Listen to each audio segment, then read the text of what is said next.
సింగరేణి సంస్థను ప్రైవేటీకరణ దిశగా తీసుకెళ్తున్న కాంగ్రెస్ ప్రభుత్వ విధానాలకు వ్యతిరేకంగా బీఆర్ఎస్ పార్టీ ఆధ్వర్యంలో సత్తుపల్లి సింగరేణి జీఎం కార్యాలయం వద్ద బుధవారం భారీ ధర్నా కార్యక్రమం నిర్వహించారు. ఈ కార్యక్రమంలో బీఆర్ఎస్ రాష్ట్ర నాయకులు మాజీ ఎమ్మెల్యే సండ్ర వెంకట వీరయ్య పాల్గొని కాంగ్రెస్ ప్రభుత్వంపై తీవ్ర స్థాయిలో విమర్శలు గుప్పించారు. బీఆర్ఎస్ వర్కింగ్ ప్రెసిడెంట్ కేటీఆర్ ఆదేశాల మేరకు రాష్ట్ర వ్యాప్తంగా అన్ని సింగరేణి కార్యాలయాల వద్ద ధర్నాలు చేపట్టినట్లు ఆయన తెలిపారు. కాంగ్రెస్ ప్రభుత్వం అధికారంలోకి వచ్చిన తర్వాత సింగరేణి సంస్థ మనుగడకే ప్రమాదం ఏర్పడిందని అన్నారు. ఎక్సెస్ టెండర్లు పిలిచి అర్హత ఉన్న కంపెనీలను పక్కన పెట్టి అవినీతి చేసే తమ అనుకూల సంస్థలకు టెండర్లు కట్టబెడుతున్నారని ఆరోపించారు. ప్రతిపక్షాల ఆందోళనలు పత్రికలలో వచ్చిన కథనాల నేపథ్యంలో 9 బ్లాక్ లో టెండర్లు రద్దు చేసిన విషయాన్ని గుర్తు చేసిన సండ్ర వెంకట వీరయ్య అదే తరహాలో ఇప్పుడు కూడా అక్రమ టెండర్లను రద్దు చేయాలని డిమాండ్ చేశారు. కొత్త నిబంధనలు తీసుకొచ్చి తమకు కావాల్సిన కంపెనీలకి లాభం చేకూర్చేలా కాంగ్రెస్ ప్రభుత్వం వ్యవహరిస్తుందని విమర్శించారు. బీజేపీ కాంగ్రెస్ కలిసి సింగరేణి సంస్థకు అన్యాయం చేస్తున్నాయని, కేంద్ర ప్రభుత్వానికి 49% వాటా ఉన్నప్పటికీ ఈ అక్రమాలపై ప్రశ్నించకపోవడం దురదృష్టకరమన్నారు.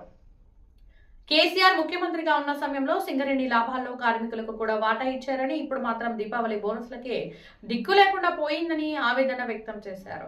అలాగే డిఎంఎఫ్ నిధులు పక్కదారి పడుతున్నాయని ఆరోపించిన ఆయన ఆ నిధులన్నీ కలెక్టర్ ఖాతాలో జమ చేసి పారదర్శకంగా వినియోగించాలని డిమాండ్ చేశారు.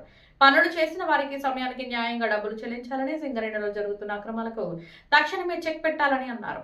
సింగరేణి సంస్థలో జరిగిన అన్ని అక్రమాలపై సిట్టింగ్ జడ్జితో విచారణ జరిపించాలని డిమాండ్ చేస్తూ కాంగ్రెస్ ప్రభుత్వం సింగరేణిని నిర్వీర్యం చేసేందుకు పూనుకుంటే బీఆర్ఎస్ పార్టీ పోరాటాన్ని మరింత ఉధృతం చేస్తుందని సండ్ర వెంకట వీరయ్య హెచ్చరించారు.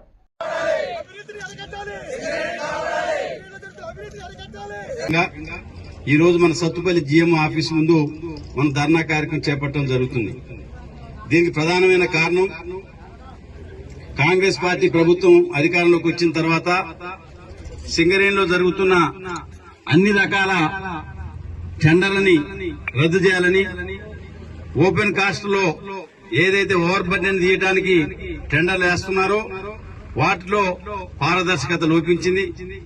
గతంలో బీఆర్ఎస్ పార్టీ గాని, గతంలో కాంగ్రెస్ ప్రభుత్వం ఉన్నప్పుడు గాని అన్ని టెండర్లు కూడా లెస్కేసేవారు.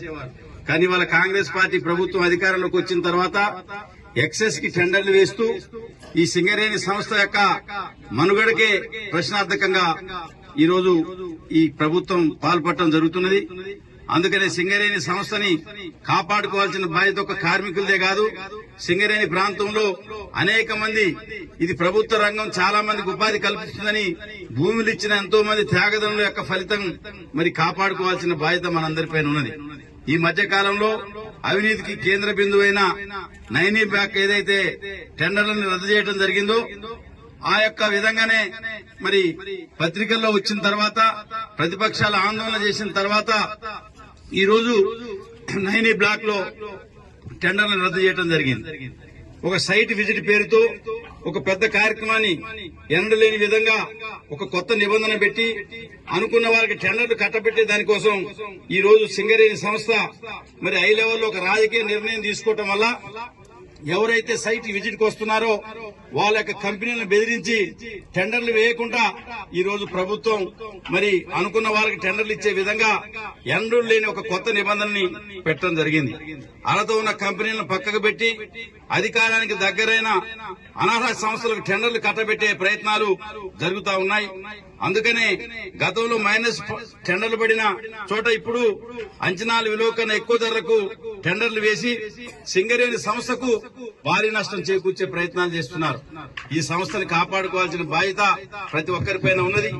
ఈ రోజు మరి ఎక్కడ లేని విధంగా కొత్త నిబంధనలు పెట్టి తనకు కావాల్సిన కంపెనీలకు టెండర్లు దక్కే విధంగా చేస్తున్న ఈ ప్రయత్నాల్ని వెంటనే మానుకోవాలి. కేంద్ర ప్రభుత్వానికి కూడా 49% వాటా ఉంది. ఈ రోజు సింగరేణి సంస్థలో జరుగుతున్న ఈ అవినీతి మీద సిబిఐ ఎంక్వైరీ సిట్టింగ్ జడ్జితో విచారణ జరపాలని చెప్పి కిషన్ రెడ్డి గారిని కూడా మనం డిమాండ్ చేయాల్సిన బాధ్యత ఉంది. ఇవాళ బీజేపీ కాంగ్రెస్ కుమ్మక్కు కాకపోతే ఇంత పెద్ద ఎత్తున అవినీతి జరుగుతున్నా, ఇంత పెద్ద ఎత్తున టెండర్లో గోల్మాల్ జరుగుతుంటే 49% వాటా ఉన్న కేంద్ర ప్రభుత్వం ఎందుకు వినకుండిపోతుందో సమాధానం చెప్పాలా. ఇవాళ బీజేపీ రాష్ట్ర అధ్యక్షుడు కూడా మరి డిమాండ్ చేశాడు దీని మీద సిట్టింగ్ జడ్జితో ఎంక్వైరీ చేయాలని. అందుకనే తప్పకుండా ఈ యొక్క సింగరేణి సంస్థలో జరుగుతున్న ఈ దోపిడీ మీద మరి ఈరోజు ప్రభుత్వం ఎంక్వైరీ వేయాలి. గతంలో కేసీఆర్ గారు అధికారంలో ఉన్నప్పుడు సింగరేణి కార్మికులకు లాభాల్లో వాటాలు ఇవ్వడం జరిగింది. ఈ ప్రభుత్వం వచ్చిన తర్వాత దీపావళి బోనస్ గాని లేకపోతే ఇట్లాంటి కార్యక్రమాల మీద సింగరేణి కార్మికులకు డబ్బులు ఇవ్వట్లే. అదేవిధంగా సింగరేణి కోల్ మైన్ ఏరియాలో డిఎంఎఫ్ అనే ఒక నిధులు ప్రత్యేకంగా ఈ ప్రాంత అభివృద్ధికి తీసుకొచ్చేవారు. మన